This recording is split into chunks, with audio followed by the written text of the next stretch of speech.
عجیب و غریب بولتے ہیں، کہتے ہیں، جبکہ اللہ کے ولیوں کی شانیں نرالی ہوتی ہیں اور ان کا مقصد کیا ہوتا ہے؟ آئیے میرے غوث پاک اتنی عظمتوں اور شانوں کے مالک ہیں، شیخ ابو الفرج رحمۃ اللہ تعالی آج کے غوث پاک ہیں۔ آپ کو حضور غوث پاک کا زمانہ نصیب ہوا، زیارت کا شرف بھی ملا، اور حضور غوث پاک کی عقیدت و محبت بھی آپ کو عطا ہوئی، یہ نصیب ہوتا ہے۔ بعض اللہ کے ولی کا زمانہ پاتے بھی ہیں لیکن قربت نہیں ملتی، ان کی محبت نصیب نہیں ہوتی، تو یہ بڑا وقت کی بلندی ہوتی ہے۔ جیسے میں اور آپ آج خوش نصیب ہیں، اللہ پاک نے شیخ طریقت امیر علیہ سنت جیسا ولی کامل ہمیں دیا، ان کی غلامی کا پٹا ہمارے گلے میں، اللہ پاک مرتے دم تک یہ رکھے اور ان کی غلامی میں محبت میں دنیا سے جائیں، تو یہ نصیب ہوتا ہے۔ تو آپ فرماتے ہیں کہ ایک دفعہ میں مدرسے کے قریب سے گزر رہا تھا، یہ عصر کی نماز کا وقت تھا، وہاں مسجد میں اقامت دینی تکبیر دی جا رہی تھی، میں نے موقع غنیمت سمجھا کہ ایک تو نماز عصر باجماعت پڑھ لوں گا اور ساتھ ہی حضور غوث پاک کی زیارت بھی نصیب ہو جائے گی۔ فرماتے چنانچہ میں جلدی سے مسجد میں داخل ہوا، میرا خیال تھا کہ میں باوضو ہوں، چنانچہ میں جلدی سے جماعت میں شامل ہو گیا۔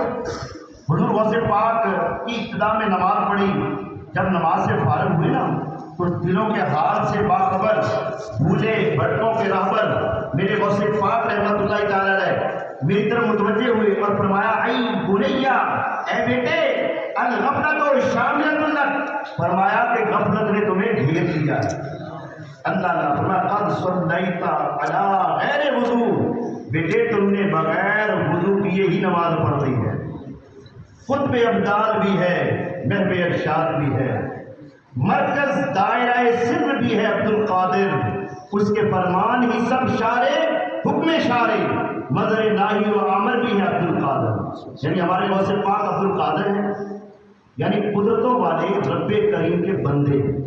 آپ قطب ابدال کے مرتبے پر فائز ہیں، راہ راست دکھانے اور اسرار کے دائرے کا مرکز بھی ہیں، اور آپ کے ارشادات آقا کے فرامین کی شرح ہیں، اور آپ کا کلام حکم خدا بندی کے مطابق ہوتا ہے۔ سبحان اللہ، پیارے پیارے سامنے کیا شان ہے میرے پیر، پیروں کے پیر، پیر دستگیر حضور غوث اعظم شیخ عبد القادر جیلانی کی۔ شیخ ابو الفرج نے غلطی کی اور بے وضو نماز پڑھ لی، تو حضور غوث پاک نے اپنے علم باطن اور نور بصیرت سے جان لیا کہ انہوں نے بغیر وضو کے نماز پڑھ دی۔ یہ اولیاء کرام کی بلند شانیں ہیں۔ سبحان اللہ، اللہ پاک اپنے نبیوں کے صدقے میں انہیں بھی چھپی ہوئی باتوں کا علم عطا فرماتا ہے۔ حدیث پاک میں ہے، اتقوا فراست المؤمن فإنه ينظر بنور اللہ، فرمایا مومن کی فراست سے بچو، کیونکہ مومن اللہ پاک کے نور سے دیکھتا ہے۔ اب فراست کیا ہے؟ فراست ایک نور ہے جو اللہ پاک بندے کے دل میں رکھ دیتا ہے۔ اس حدیث پاک کے تحت علامہ مناوی رحمۃ اللہ علیہ اس کی شرح کرتے ہوئے لکھتے ہیں کہ وہ نور جو اللہ پاک کامل مومن کے دل میں رکھ دیتا ہے، اس سے بندے کا دل چمک کر شیشے کی طرح ہو جاتا ہے۔ اللہ پاک وہ نور ہمیں بھی عطا فرمائے جس میں ہر چیز صاف دکھائی دیتی ہے، لہذا اس نور کی برکت سے بندہ چھپی ہوئی باتوں سے خبردار اور رازوں کو دیکھنے والا بن جاتا ہے۔ الحمدللہ ہمارے پیر حضور شیخ عبد القادر جیلانی رحمۃ اللہ علیہ، آپ کامل مومن ہی نہیں بلکہ کاملوں کے بھی امام ہیں، پیروں کے بھی پیر ہیں۔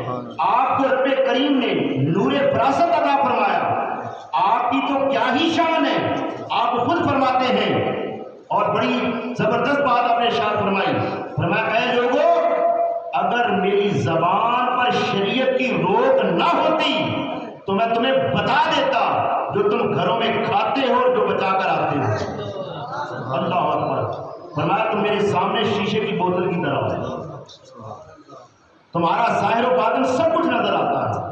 اعلیٰ حضرت امام اہل سنت پھر کیا لکھتے ہیں؟ فرمایا بندہ قادر کا بھی قادر بھی ہے عبد القادر، بندہ قادر کا بھی قادر بھی ہے عبد القادر، سر باطن بھی ہے، ظاہر بھی ہے عبد القادر، مفتی شرع بھی ہے، قاضی ملت بھی ہے، علم اسرار سے ماہر بھی ہے عبد القادر، اور ذی تصرف بھی ہے، معزون بھی، مختار بھی ہے، کار عالم کا مدبر بھی ہے عبد القادر۔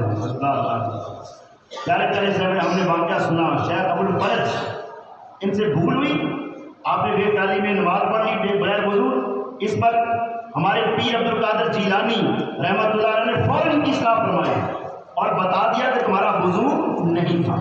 اس سے غوث پاک کی نیکی کی دعوت دینے کا جذبہ بھی معلوم ہوتا ہے۔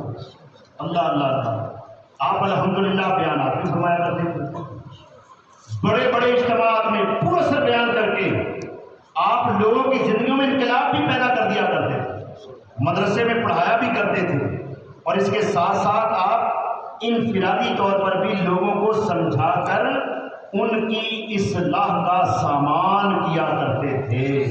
آج ہمیں بھی یہ جذبہ نصیب ہو جائے۔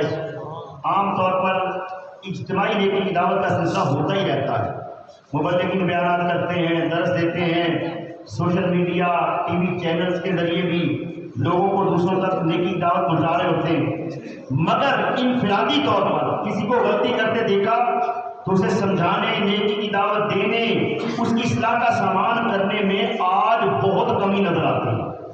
ہمارے سامنے لوگ غلط نماز پڑھ رہے ہوتے ہیں، وضو غلط کر رہے ہوتے ہیں، شریعت کی دھجیاں اڑا رہے ہوتے ہیں، لیکن ہمارے اندر وہ شوق، وہ جذبہ، وہ درد نظر نہیں آتا۔ اللہ پاک غوث پاک کے صدقے میں ہمیں عطا فرمائے۔ یہ شرعی مسئلہ یاد رکھیے،